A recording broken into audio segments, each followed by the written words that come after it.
since my channel was hacked and a lot of things have been lost, everything from the installing a heater core in a 2005 Chevy truck, stuff like that was very popular. I won't be doing that again because that truck's gone. I wanted to redo, and I'm happy to redo because this camera is so much better than the GoPro I had. One of the most popular things I did was a wiring schematic I did for Mick's Lexus, his I think it was the 91 LS400, and it took quite a bit of work to get LEDs to work on the signals. We tried just put them in, and it didn't work. So I ended up wiring the entire car from scratch just for turn signals. This involves pulling the dashboard, pulling wire on it to each corner, tapping into the stalk switch and finding out which wires do what, and bypassing the security system, bypassing the hazard warning switch. Now, how many of you have used that in the past, let's just say, year? Probably none. I use mine when an emergency vehicle's around. I put mine on when I pull over to the side to let people go by, but that's about it. I hardly ever see anybody else do that. Actually, I've never seen anybody else do it. So what I did years ago was I made this diagram. I just drew this one up about half an hour ago to kind of help people get past all of this stuff. And if you have an older car, and I mean like from the 50s, 60s up to now, this can work for you. So I'm going to go through the two systems. Now, in my world, I do a lot of British cars, vintage British cars, obviously. You see it all over my that's about all I do. I show other stuff, but it's pretty rare. You know, I just realized I lost my bay window video. I lost so much from being hacked. Be careful out there. So I was careful. It's just I apparently wasn't careful enough. Okay, let's get back to this point here. So of course you're going to start with your battery, and wherever you want to put the appropriate fuse, I believe putting it as close to the battery as possible is the best thing, just because you know where it is, of course. So let's just say you have an old British car with the or I remember we had cars when I was growing up that had one bulb indicator in the dash, and you just had to know which way the stalk worked. You only had the one bulb in the dash. The Spitfire came that way. 1970. I remember old Pontiacs like that, and of course all the TR4s and all the other cars, that we deal with, that some of us deal with, have a single indicator. The oldest car I have with a split indicator tells you that is the Jaguar. So what you end up with is you run power from the fuse directly to the flasher. Now, on a single dash lamp, you'll have 3 prongs on these flashers. There's the old Lucas ones with the bimetal thing that goes back and forth. You'll see 3 markings. You'll see L for load, P will go to, and that goes to your switch. P will go to your single lamp, and you will find either a B or an X, maybe something else, but that'll be your power input into the flasher unit.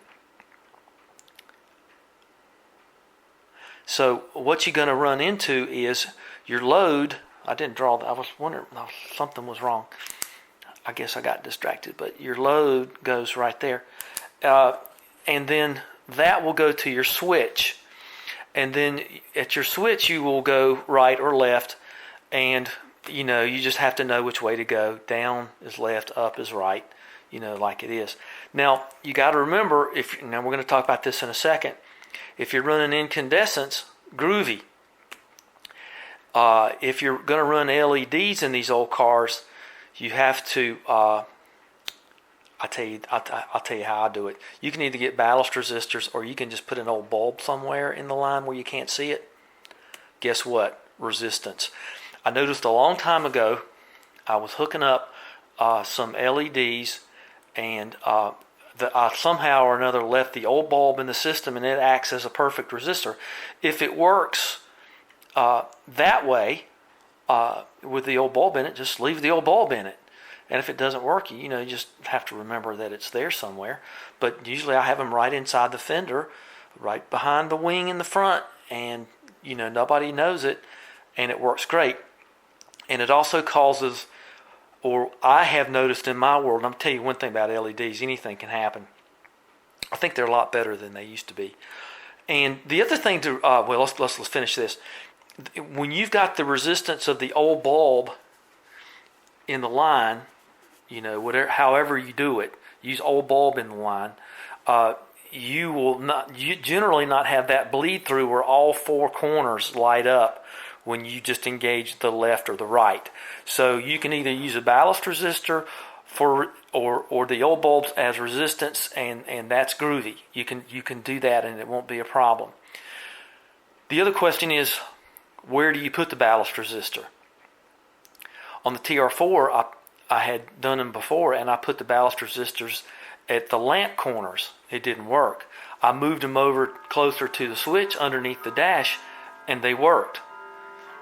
So, you just don't know what you're going to run into.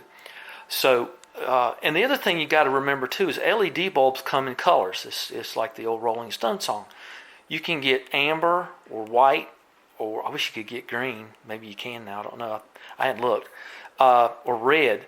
So you want to use the color, especially in the back of the car. You want to use a red LED, even though you have a red lens, because if you use a white LED, it turns it pink. You want that nice deep red flashing at you. So if you're going to go to the back of the car, and just go ahead and get red. They're easily available. Red LEDs are easy. Ambers are easy. And I don't know. Maybe you could go to the interwebs there and maybe find a green one, but I don't think you ought to use green. I remember that discussion when I was a boy. Green is, don't usually see that on any cars. Maybe the Green Hornet's sleek black beauty, but that would be the only place I think you would see that. So I like the white lens in the front with the amber LED lamp. I think that looks great. It's even that way on my old truck, my 1957 pickup truck. That just looks cool. Mick likes that too. Clear lens, flashes amber. I think that gets more attention. I don't know. I like it, and I think it gets more attention. So this is the way this will work, and you should be in fine shape. Now, you could find that you can put flashers on this part. You could run the load directly to the switch and put individual flashers. I've seen people do that. If you want to do it that way, and if it works for you, that's fine. But this stuff is somewhat mix-upable. But the only thing I'm going to tell you is, I don't care if it's your lights or whatever it is. And I got testimonials on that. I've wired entire vehicles many times now. I don't even know how many times I've done it. I ground each individual thing. Every single lamp is individually grounded, and the whole car lights up. It's like 30% more beautiful. So, and everything works better if you have an individual ground on each individual thing that you're running power to. It just works so much better. So this is probably the more common system with the two-prong flasher. Remember, we're bypassing security. This is just individual, pulling the wire yourself, doing it yourself, turn signals. Incandescent or LED, okay? So what you do, this is relatively simple. You may have to have an LED flasher, and sometimes the LED flasher will have a ground on it. You'll run into that sometime. I haven't done this in a while, so I'm not real sure. But I have run into that. Some LED flashers, and you may have to change something down here on your three-prong system. Some have a ground and some don't. The resistance in these systems with LEDs can be very, very strange, although I think it's becoming more homogeneous. But just be prepared. It may not work the first time you do it. Okay, fuse in, out to your switch in your stock switch, or if you have a turn signal on the dash like an old Healy, your switch, wherever it is. And then you're going to go whatever the shortest route is to whatever dash lamp you want. You'll have the right and left dash lamps.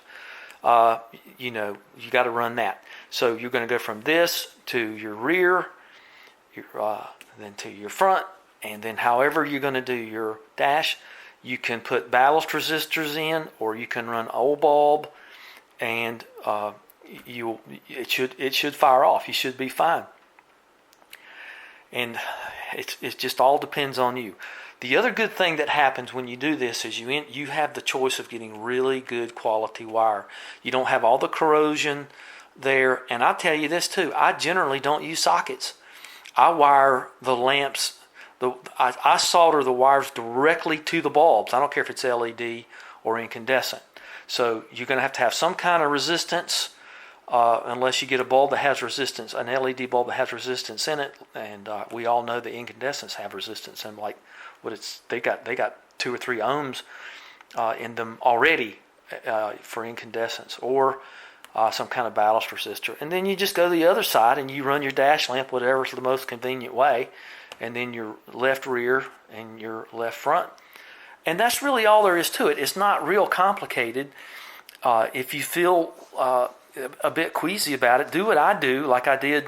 Luckily, I saved that video when I wired up the spout fan that I'm going to put in the Bonneville. It's just I got nice new wire. It's the proper gauge. It's supple. It's not corroded, and everything just works better. And you don't need a relay on this unless you want to. But relays, you can find out how to do that on your heavier load type things. So I just kind of wanted to share that with everybody one more time, and so you can do this yourself if you want better turn signals and you want to bypass all that other junk, or if your car does not have the capability of running the LED lamps because of other inherent problems, and well, not problems, but your security systems and your hazard switches and all that other stuff. You can do it yourself. It doesn't take very long. I did it for Mick's car, 2-3 years ago now? Not a problem. But I solder almost every connection, probably every connection. So just solder every connection, and we can put this back. I got all this extra paper. Oh, let's put it over here with all my other paperwork, and I'll just keep that. And Buddy Holly did the artwork here. And that's about all there is to that. So let me go back down to the Spitfire and see if I can get that cooling system to actually not leak. I'm having a hell of a time with that. Okay, for now, thumbs up. Please subscribe and help me get my subscriptions back. I had almost 2,000, and now I have 1. So please, if you would subscribe, I sure would appreciate it. All right, thanks a lot. Bye-bye.